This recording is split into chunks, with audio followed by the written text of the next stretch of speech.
Hello everybody, today I'm reacting to Papa Smurf, the Greatest Primarch. Though some people also know him as Roboute Guilliman. Yeah, what do I know about Guilliman? By the way, it's pancreasNoWork again. I finally got to actually watching him. Watching these videos. His other video he released will also be watched. But yeah, well, he is one of the Primarchs of all time. He is probably the one most fit to actually rule an empire. And yeah, the Smurfs are under.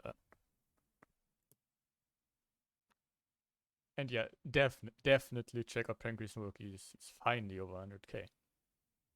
Deserves it. Also, support him, please. I would enjoy it if you supported me and subscribed to me. He deserves it more. Like, considerably more. So go to him. So yeah, let's do this. There are many chapters of Space Marines in the Warhammer 40k galaxy. Each of them is unique in their own way, for better or worse. For better, you have the Blood Raven's heroism in the face of constant treachery and hardship, as well as rampant kleptomania. Or the Lamenters. Damn, I still have my audio settings set for music. Oh, it's gonna be fun. Unflinching resolve in spite of the universe doing its best to step on them at every given opportunity. For worse, you have the Blood Angels, who, while quite noble and cultured, have a tendency to evolve into rage monsters every now and then. Or the Space Wolves in general. The Viking LARPers are worse in every regard. There is no better. But everything is the default. Something to look at and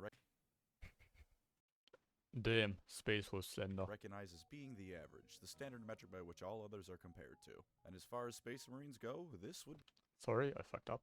Not excelling at anything, but good at everything, they're more or less the golden standard of the Adeptus well, Astartes. Not excelling, them the reputation as Well, which, to be fair, at least in the older days of Warhammer, was more than well deserved. I would say nowadays that it's waned away, though it will never fully be gone, both due to the past intense favoritism, and because some people are always going to complain that their favorite faction isn't the poster boy of the setting, so obviously the one that is just the worst thing ever. And Mary Sue tendencies aside, all Space Marines come from a source, their Primarch, the father of the Legion. And while the only most of them are insane. The average Space Marine, the vanilla ice cream of the Adeptus Astartes, I propose that their Primarch is anything but. Roboute Guilliman is my favorite Primarch, and indeed the one I consider to be the greatest of them all. Well, he is mentally sane for one, so that puts him already above, like,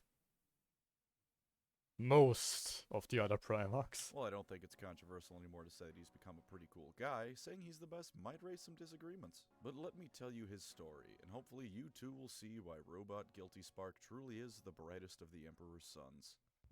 With the Emperor's foremost the brightest he is, of course. Of the Imperium, a new hope stirred.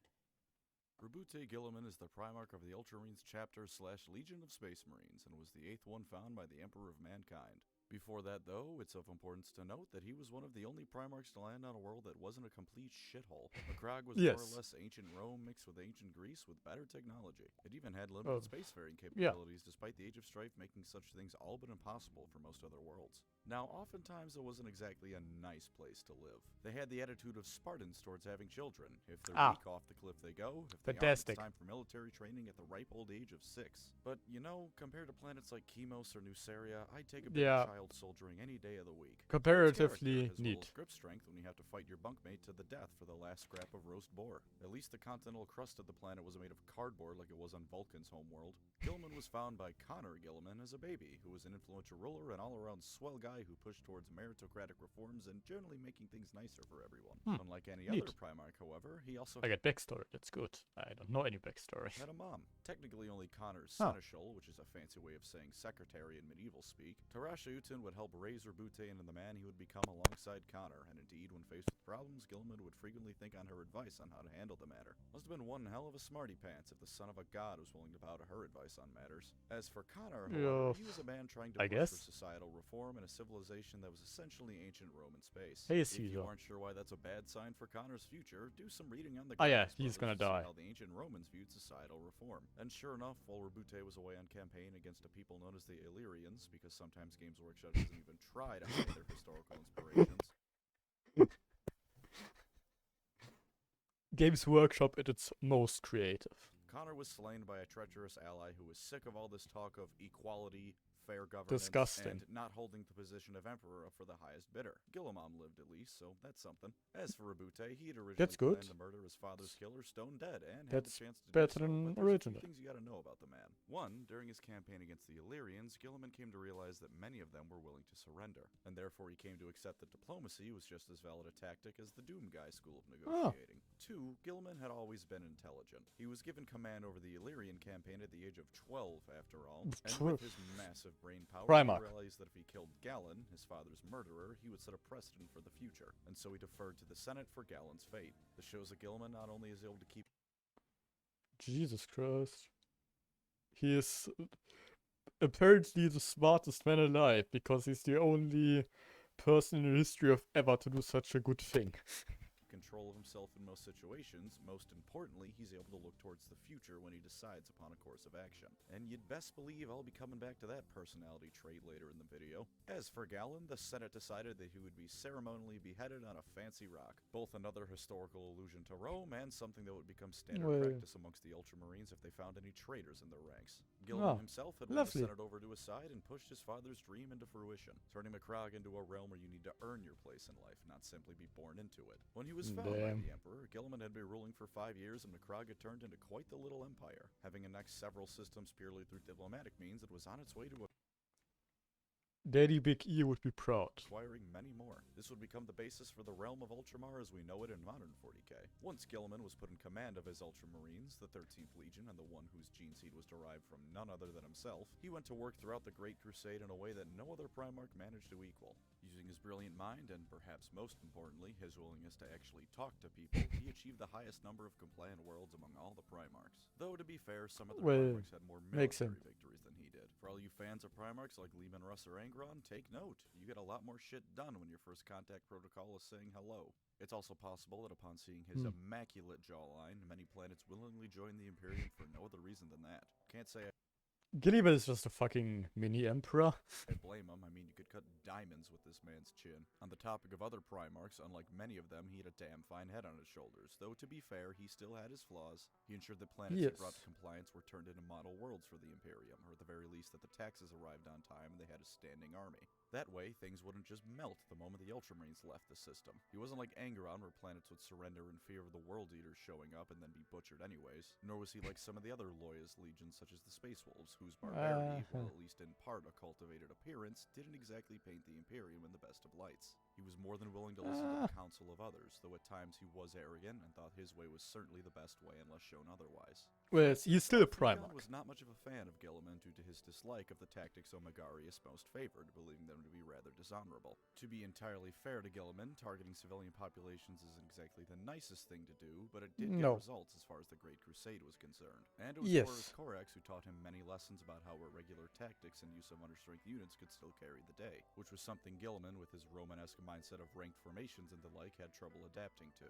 Nevertheless, despite any dislike he may have held for his brother's tactics, he respected all of them for their abilities, even if he felt they weren't something he should incorporate. He even had what he called his dauntless few, brothers he felt that fighting alongside he could win any war there was to fight. They were Leman Russ, Ferrus Manus, Rogel Dorn, and Sanguinius. And with that, well, yes, the other people who are not absolutely mentally insane. About Corvus being said, while Guilliman may have had trouble coming up with novel ideas, once he found a way to incorporate something into his own tactics, he was going to find every conceivable way to improve and expand upon them. Basically, you can wrong foot him once, but the next time you try and use the same trick, he's going to put you in the dirt. Corvus even admitted he could never beat Guilliman in simulations from that point forward. Damn. Disgusting. Somebody who learns from his mistakes. That's almost a bit too nice for 40k. He might win a battle, but never the war. While many planets under his jurisdiction were still hellholes even after his restructuring of things, which funnily enough includes Nuceria, I propose there's reasons for this. For instance, in the specific case of Nuceria, I think it's likely he avoided dicking around with it because it was Angron's home. And while Guilliman was technically in charge of it, he probably didn't want to piss off his brother by screwing around with his home planet. Not gonna lie. It's Angron. You could have not talked to him in 17 years and not done a single action that affects him in any way. He'd still probably be pissed off. Not that Angron probably would have given two shits, but what are you going to do about that? The other reason some planets weren't brought up to snuff 100% was that the Primarchs were required to maintain a certain tempo to their conquests in the Great Crusade, and properly restructuring every planet to turn into a new Macrog that would take a while. time Guilliman simply wasn't allowed to have. That's largely just me theory crafting though, so don't take that as the word of God. That's well, the reason it would for make And sense. even beyond not being able to fix every planet up proper, Guilliman still has a few black marks on his record. While he wasn't involved in the destruction of the 11th and 2nd Legions, Guilliman almost certainly benefited from absorbing their numbers into his own, which likely helped him bring as many worlds into the Imperium as he did. He was also one of the Primarchs, the other being Roboute Guilliman, who came up with the idea that the memory of what the two missing ones did should be removed from the minds of the rest of the Primarchs, showing that if nothing else, Guilliman is above a little bit of Cloak and Dagger 1984 style. His most colossal fuck-up, however, is likely the time he helped the Emperor turn up the heat on the capital of Lorgar's world Monarchia by a few thousand degrees. When the Emperor came down on Lorgar for spreading the word that Big E was a god, he chose the Ultramarines and Guilliman to help him burn it down. Humiliated and forced to kneel before his creator and his brother, Lorgar would come to resent Guilliman and the Emperor, planting the seeds of the Horus heresy. Yeah, Guilliman didn't hesitate in the that's slightest to do what the Emperor asked of him, but privately felt discomfort over it and well, yes, it's the Emperor. Like,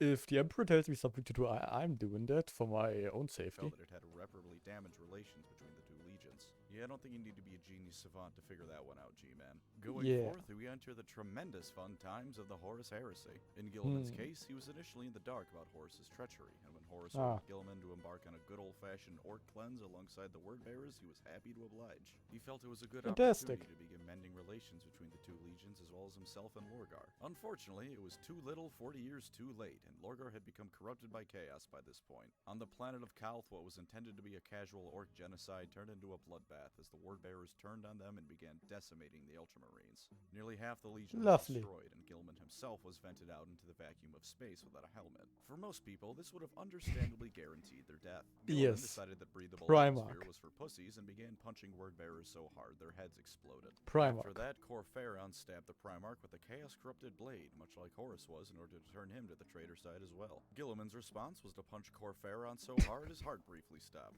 The word-bearers were driven off as, despite their sudden betrayal, giving Guilliman any amount of time to breathe and form strategy means you've already lost the battle. Things after this don't get any better for Guilliman, however. Lorgar and Angron raised merry hell in the realm of Ultramar with their forces, and as Guilliman was chasing them around, a blanket of warp storms cut him off from the rest of the galaxy. I remember, like, what was that series called? That fan-made animation of Warhammer.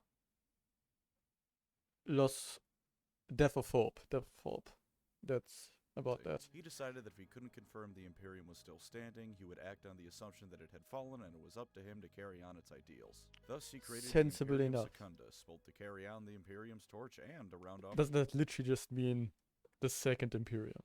Probably does. The Roman Empire references with his very own Byzantine Empire. Macrog is even the perfect little Constantinople. Of course, what happens here could be a video all on its own, but I'm trying to keep the focus on Guilliman. So to sum it up, he fought Angron and Lorgar while the former was being turned into a demon by the latter. Conrad Kurz ran wild across Macrog for a while and even reached his adopted mother, who was completely unfazed by his bullshit. The Lion and Sanguinia showed up, they all argued a bit about what to do from this point going forward, and then when Guilliman realized that the Imperium was in fact still a thing and Terra was under siege, he dropped the entire Byzantium business and helped the Blood Angels so they could reach Terra. While he never...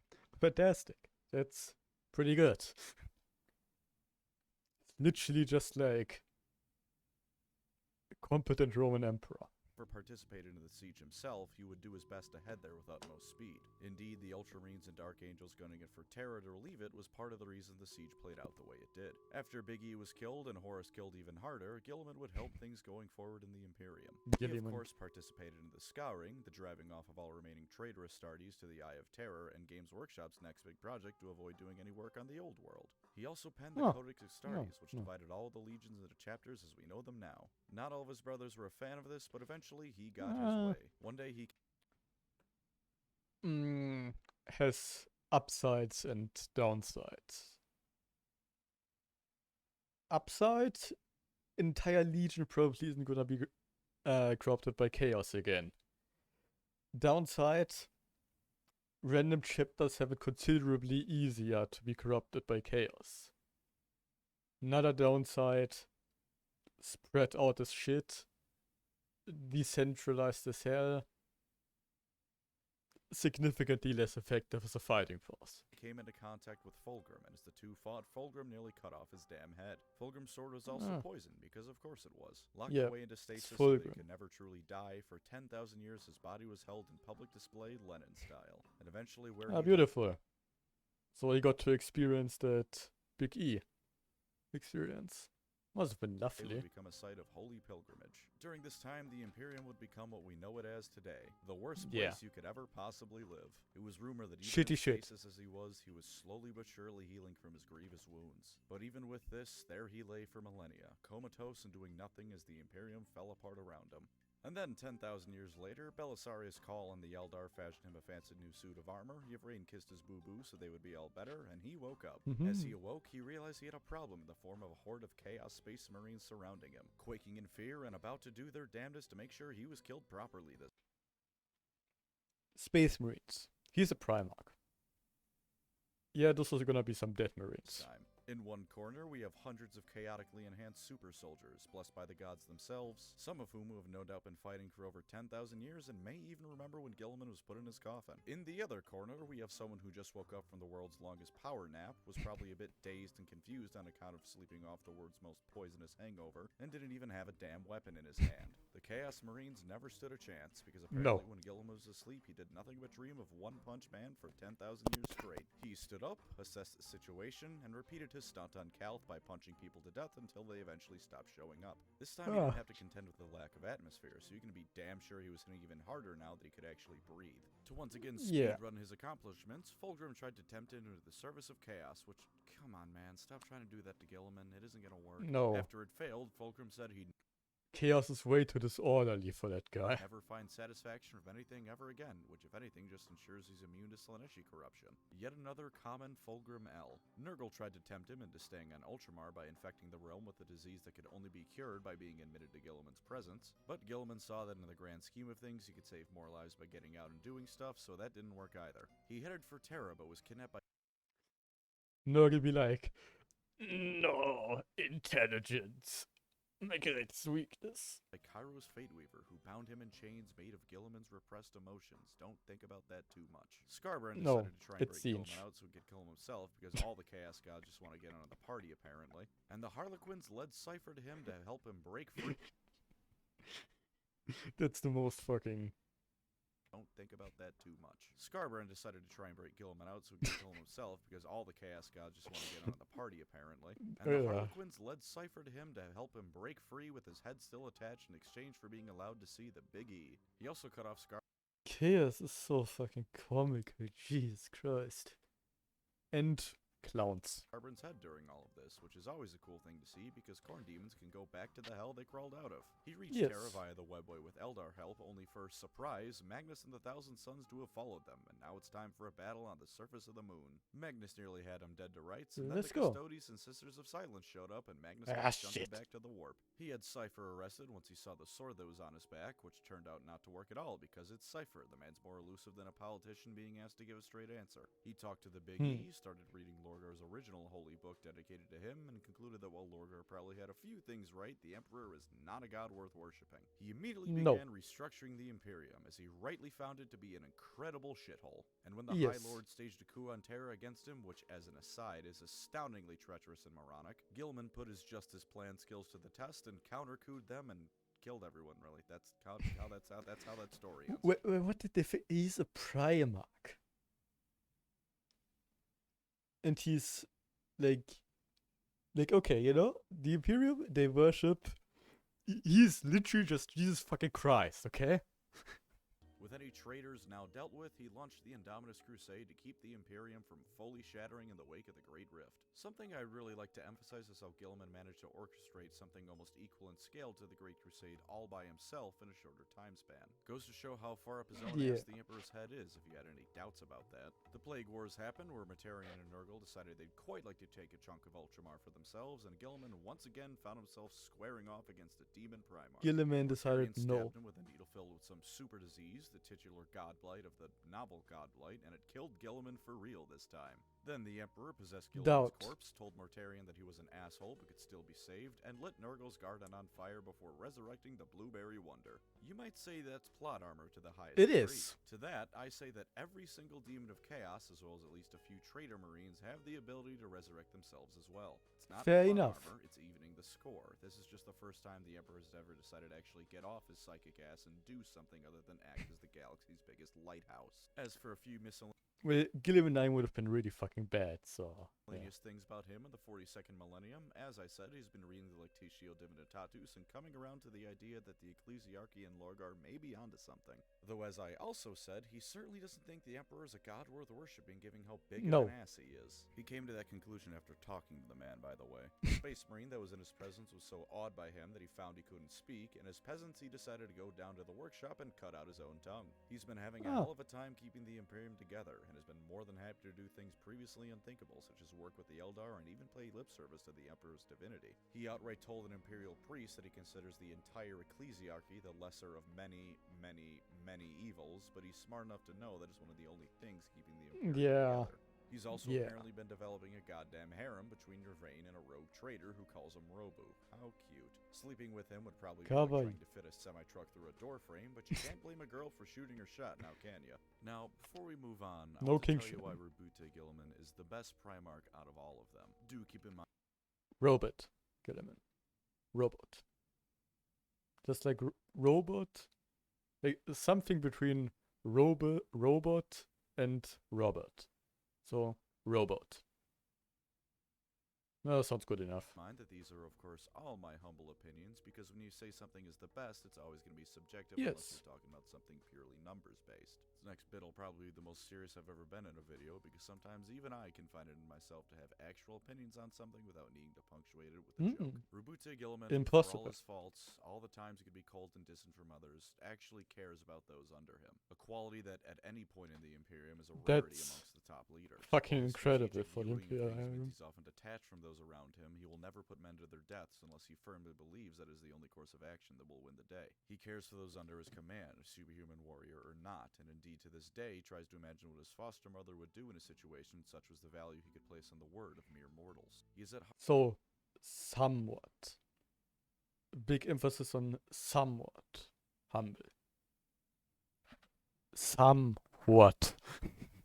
heart a good man even if only by the standards of 40k, and while other Primarchs could also be said to be decent people, few of them put it into practice like Guilliman did. It's one thing to lament you left a planet in shambles, it's another thing to nut up and actually fix the thing. He's also quite possibly the only Primarch capable of even remotely bringing the Imperium back from the brink. This is true. War is well and good, and I hate in this 40k game. you need to be capable of doing some fisticuffs to get anywhere in life. But only being good at war is something that only Khornate demons can get away with, and Guilliman is the ultimate statesman bar none. Not even the Emperor himself can compare, in my opinion. You need to keep people fed and supplied. You need to make sure industrial centers are kept up and running. You need to make sure supply chains are kept up and running so the people doing all the fighting can keep doing all the fighting. Guilliman knows all this. He knows this and knows how to optimize it so that everything is actually run well. Places he administers succeed because they actually perform well, not because they have infinite amounts of bodies that throw at the problem and eventually will drown the problem out in corpses. Guilliman is perhaps the only Primarch capable of seeing the Imperium from its worst enemy, itself. He's also one of the Primarchs who consider the ideals of the Imperium more important than the Emperor. In fact, he never considered the Emperor his father, only his creator. Quite frankly, he didn't like the Emperor, always holding against him how he was forced to raise Monarchia to the ground, even if only in private. As far as Roboute cared, his father was Connor Guilliman.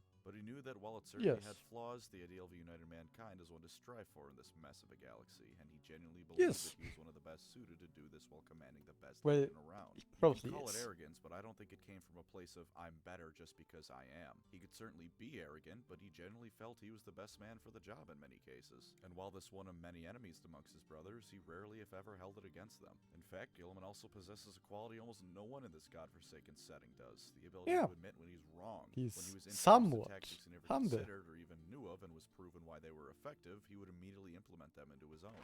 You might need to beat it into his head a couple of times, but eventually he will come around. And when shown that what he is doing is objectively wrong, such as when it was revealed that the Imperium Secundus was unnecessary, he immediately cancelled the whole thing and gunned it for Terra with all speed once Sanguinius made it through the traitor blockade around Macragge. Despite his occasional arrogance, he has humility, or at least the common sense to admit when he's wrong. Guilliman also, and this to my knowledge is pretty quite good unique trait. amongst the Primarchs, also looks towards the future in a way that goes beyond just trying to make things better in the now. Rather than whine about the past and be blinded by the present, he plans ahead. When Rogaldorn was busy banging his head against a brick wall because Pertarapo politely asked him to, when Leman Russ was busy drowning his sorrows in Space Marine grade alcohol, Guilliman acted knowing that just because the bad guys were— What the fuck is Space Marine?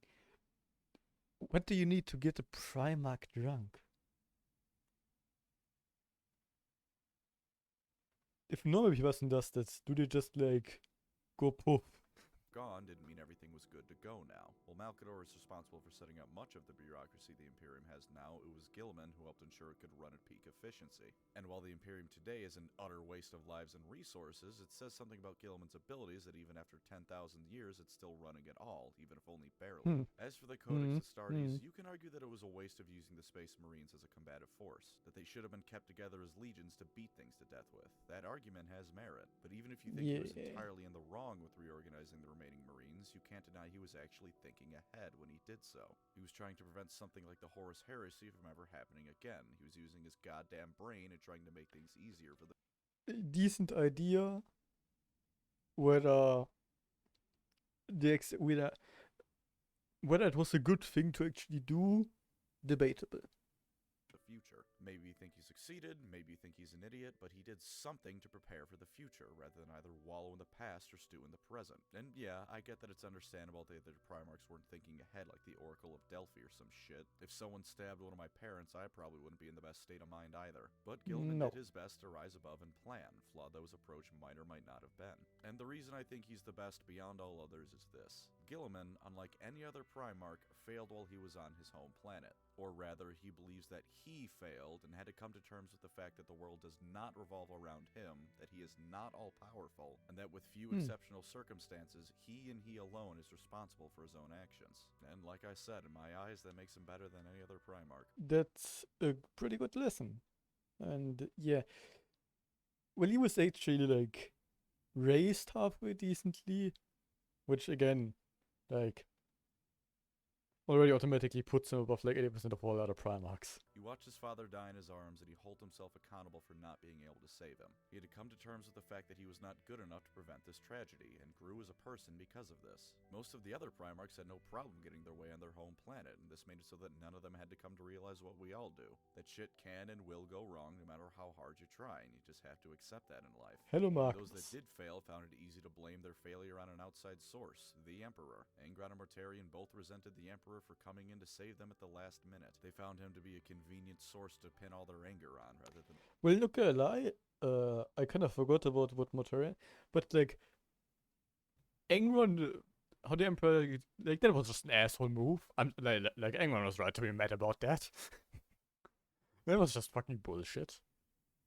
look in at themselves. Guilliman never had this. He met the Emperor years after his father died. And in fact, I firmly believe that this makes Guilliman uniquely situated for being able to carry on the Imperium. Other Primarchs certainly had it worse than him. I mean, Conrad Kurz exited his capsule pod inside a pool of magma, for God's sake. But Guilliman is perhaps the only one who early on had to come to terms with the fact that the universe can just shit on you. And thus, I firmly believe that he's not only incorruptible, but will carry on fighting as long as he can without ever succumbing to despair. Before we end the video, I don't think he will. A do or don't for using Guilliman? I gave Nagash one after all. Yeah, do that. Gotrek as well, even though it was like then I can watch it because he's Gotrek goddamn Gurnison. I should state that this will be for 40k and not 30k because I do not care for the Horus Heresy. For lore positives, Guilliman is the man in charge of the Imperium, so if you want the ultimate personification of a commander leading from the front, you can't do any better than him. If you like Space Marines, well, he's the father of about 50% of all the Loyalist chapters in the galaxy, since Ultramarine Gene Seed is the most commonly used, so it's hard to do better than him in that case. Well, if yes. you like the Imperium being about as close to lawful good as it can be, you'll also want to grab Guilliman. Well,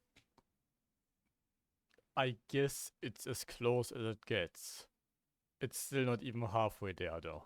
Like the idea of your soldiers being led by divinity, you can't do much better than one of God's sons. Also, badass bureaucrats, mostly an oxymoron in the real world, but very much in place Badass here. bureaucrats. Also, look at his model. I know GW has had problems with way over-designing their models, see the Adeptus Mechanicus, but given that he's both the son of the Emperor and currently the only loyalist Primarch available, I pretty think it's decent. fine here. Absolutely stunning, and his face isn't too derpy either. For tabletop positives, Guilliman hits like a truck. This is of course to be expected, being Well, a yes. Primarch and all. His range He's a allows him to shoot Primarch. through weaker hordes and even lightly armored infantry with ease, and can be good for at least shaving a few wounds off more heavily armored targets. Given that he also wields the Emperor's sword, he's pretty good in melee too. 6 attacks and AP yeah. -4 and Fair causing enough. D3 mortal wounds on an unmodified wound roll of 6, it's gonna put the hurt on most targets. For more armored targets without an invulnerable save, he can also just punch the shit out of them with his massive power fist. While only being AP Hand of -3 Dominion. compared to the sword's AP -4, it doubles his strength rating of 6 rather than only adding 2 like the sword does. He can also take a respectable amount of damage, rocking 9 wounds, a 2-up save, and a 3-up invulnerable save. Okay, I don't know what any of this means. I don't know the tabletop,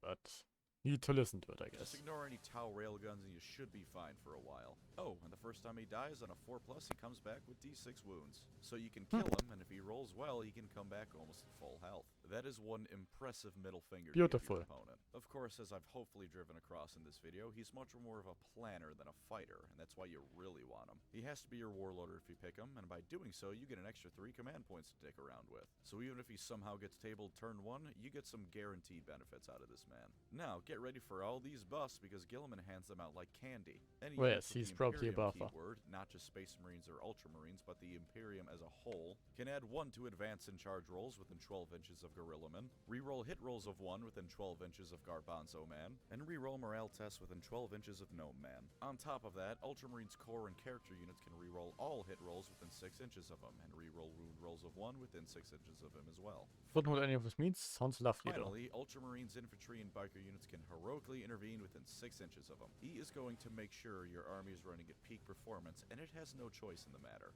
As for the lore downsides of using Guilliman, as the rule of the Imperium, he's not going to be participating in a battle if it isn't a major fight. He's got a galaxy-wide empire to run. He can't throw himself into every skirmish he comes across, so keep that in mind if you're a fan of smaller scale battles. Also, if you don't like Space Marines or Guilliman, you probably don't want to run Guilliman, the father of the Ultramarine Space Marine that would be chapter. stupid. That should be obvious, but you never know. And of course, if Matt Ward is still giving you an Ultramarine hate boner after all these years, yeah, you're not gonna like Guilliman. Moving on to his tabletop downsides, there's a couple worth considering. You can't put him in a transport, so he's gonna have to foot slog it across the table. At movement 8, this could be worse, but 8 inches isn't exactly breakneck speed, especially if you really want him to be somewhere specific. Also, unless I'm misreading something, I don't think he can deep strike either, so yeah, he's gotta just run it across the field the whole game. Honestly though, the worst thing about him isn't really anything with his stats or abilities, it's his point cost and properly using them. At 300 points, you're gonna be hard-pressed to fill out a proper army in smaller games if you He is expensive as fuck, larger games, because if he goes down, Primarch. you just lost a massive point investment that was probably also a keystone of your army. Additionally, his auras all requiring him to be relatively close to models means that you can't just keep him in the backline all game and farm easy kills. He's got to get to the thick of things sooner or later, and while he's certainly no slouch in combat, other armies have far better beat sticks and for less points. For instance, the Avatar of Kane. Really shouldn't surprise you, that's who I'm bringing out to compare him to. Caney Boy clocks in at 280 points, 20 points cheaper than Roboute. While Kane doesn't buff his army nearly as well, he can one-shot Titans. If you put Guilliman in a fight with Kane, you are losing 300 points. You need to balance out risk and reward with the Primarch, because while he's tough, he isn't invincible. And it'll be real damn embarrassing if your ultimate victory plan turns to smoke because Guilliman tried to charge across a field at a pair of Chaos Knights unsupported. He's incredibly strong, but you shouldn't use him as a beat stick. He's a general who can hold his own, but at the end of the day, that's probably your best bet for using him, as a general who can hold his own, not as the end-all be-all combat monster. And that just about wraps up my talk on everyone's favorite Grandpa Smurf. I hope you'll embrace Guilliman's superiority alongside me now, or at least look at him in a bit of a different light. Thank you, of course, to my channel members. You were the theoretical... Well, yes, he always seemed like quite a sensible person. What is something that he's saying?